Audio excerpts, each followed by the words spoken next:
হক, নারী পুরুষ মিলেই সমাজ। মায়েরা সম্মানের জাতি।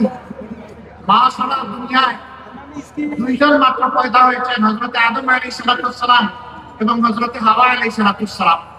আর কোন মানুষ সন্তান দুনিয়ায় আসেন নাই মার পেট ছাড়া। সুতরাং আমরা সবাই মায়ের কাছে। আচ্ছা, বাপের পেটে জন্ম নিয়েছেন একজন দিকে হাত তুলুন তো, এরকম কেউ আছে? তাও বাপের বুকের দুধ খেয়েছেন একজন, হাত তুলেন। নাই। তাহলে এই দুই জায়গায় মারা অনন্য, তাদের কোনো তুলনা নাই, তারা অতুলনীয়। আমরা সেই মাদেরকে সম্মানের জায়গায় রাখতে চাই। কর্মক্ষেত্রে তারা সম্মানের সাথে ইনশাআল্লাহ তারা তাদের দায়িত্ব পালন করবেন। সেই ক্ষেত্রে তাদের শতভাগ নিরাপত্তা নিশ্চিত করা হবে।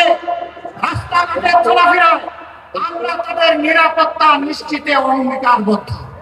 তার জন্য যা করা দরকার, আল্লাহ যদি তার মেহেরবানিতে জনগণের ভোটে আমাদেরকে নির্বাচিত করে সরকার গঠনের সুযোগ দেন, তাহলে আমরা তার সব কিছু করবো ইনশাআল্লাহ।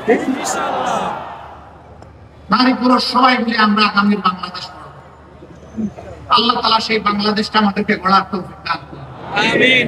যারা এর বাইরে আজে বাজে কথা বলে জনগণকে বিভ্রান্ত করতে চায়, আমাদের মায়েরা, আমাদের ভাইয়েরা তাদের জবাব দেওয়ার জন্য যথেষ্ট ইনশাআল্লাহ।